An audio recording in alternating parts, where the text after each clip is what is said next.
ಎಲ್ಲಿಯವರೆಗೆ ನಾಳೆಯಿಂದ ಓದುತ್ತೀನಿ ಎಂಬ ಕಾರಣಗಳನ್ನು ಹೇಳಿಕೊಂಡು ಸಮಯ ಮುಂದೂಡುವೆ. ನಾಳೆ ಎಂಬ ನೆಪ ಮಾತ್ರದ ಕಾರಣವೇ ನಿನ್ನ ಕನಸಿಗೆ ತಡೆಗೋಡೆಯಾಗಿ ನಿಂತಿದೆ.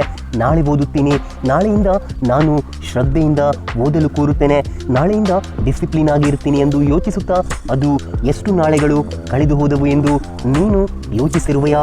ನೆನಪಿಟ್ಟುಕೋ, ನಾಳೆ ಎಂಬುದು ಒಂದು ಸುಳ್ಳು ಆಶ್ವಾಸನೆ ಆಗದೆ ಈಗಿನ ದಿನವನ್ನು ಎಂಜಾಯ್ಮೆಂಟ್, ಎಂಟರ್ಟೈನ್ಮೆಂಟ್ ಕಡೆಗೆ ತೊಡಗಿಸಿಕೊಳ್ಳುವಂತೆ ಮಾಡುವ ಒಂದು ಕಾರಣವಾಗಿದೆ ಅಷ್ಟೇ. ಗೆಳೆಯ, ಒಮ್ಮೆ ದೃಢವಾಗಿ ನಿಂತು ಆಲೋಚಿಸು.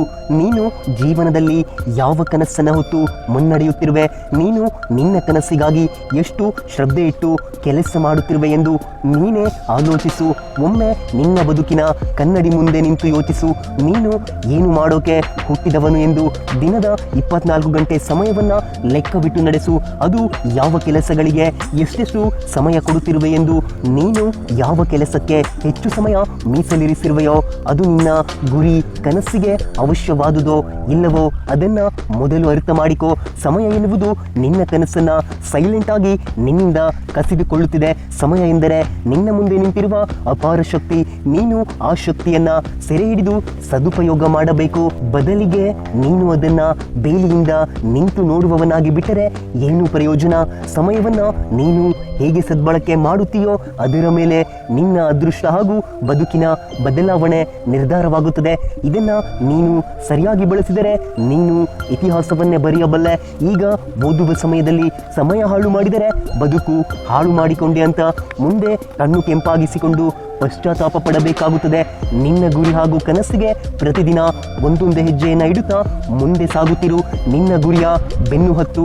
ಅದು ಸರ್ಕಾರಿ ಕೆಲಸವಾಗಿರಲಿ, ಮುಂದೆ ಬರಲಿರುವ ಎಕ್ಸಾಮ್ ಆಗಿರಲಿ ಅಥವಾ ಸ್ವಂತ ಉದ್ಯಮವಾಗಿರಲಿ, ಆ ಗುರಿಗೆ ತಲುಪೋದು ಕನಸು ಅಷ್ಟೇ ಅಲ್ಲ, ಅದು ನಿನ್ನ ಹೊಣೆಗಾರಿಕೆ ಆಗಿದೆ. ಮಾತಾಡೋದು ಸುಲಭ, ಆದರೆ ಸಾಧನೆ ಮಾಡೋದು ನಿಲ್ಲದ ಹೋರಾಟ, ತ್ಯಾಗ, ಹರಸಾಹಸ ನಿನ್ನಲ್ಲಿರುವ ಛಲದಿಂದ ಸಾಧ್ಯವಿದೆ. ನೀನು ಓದಲು ತಯಾರಾಗು, ಏಕೆಂದರೆ ನಿನ್ನ ಕನಸು ನಿನ್ನನ್ನು ನಿರೀಕ್ಷಿಸುತ್ತಿದೆ. ಗೆಳೆಯ, ನಾಳೆ ಎನ್ನುವುದು ನಿನ್ನ ಕನಸಿಗೆ ದೊಡ್ಡ ತಡೆಗೋಡೆಯಾಗಿದೆ.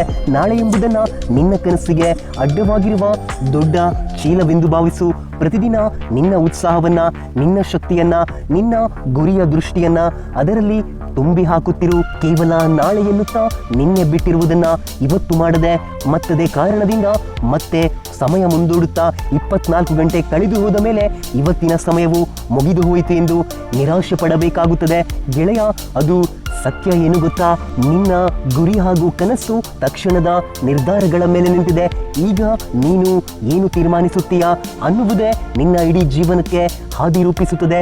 ಇಷ್ಟು ದಿನ ನೀನು ಹಿನ್ನಡೆಯನ್ನ ಅನುಭವಿಸಿದರೂ ಮತ್ತೆ ಎದ್ದು ಮುನ್ನಡೆಯುವ ಶಕ್ತಿ ನಿನ್ನ ಓದಿನಲ್ಲಿ ಇದೆ. ನಿನ್ನ ಪುಸ್ತಕ, ನಿನ್ನ ಪೆನ್, ನಿನ್ನ ಗಮನ ಇವೆಲ್ಲವೂ ನಿನ್ನ ಗುರಿಯ ಆಯುಧಗಳಾಗಿವೆ. ಪ್ರತಿ ವರ್ಷ ಒಂದೊಂದು ಕ್ಲಾಸ್ ಮುಂದೆ ಹೋದಂತೆ ಇರುವ ಸಬ್ಜೆಕ್ಟ್ಗಳು ಬದಲಾಗುತ್ತವೆ, ಬುಕ್ಸ್ಗಳು ಬದಲಾಗುತ್ತವೆ.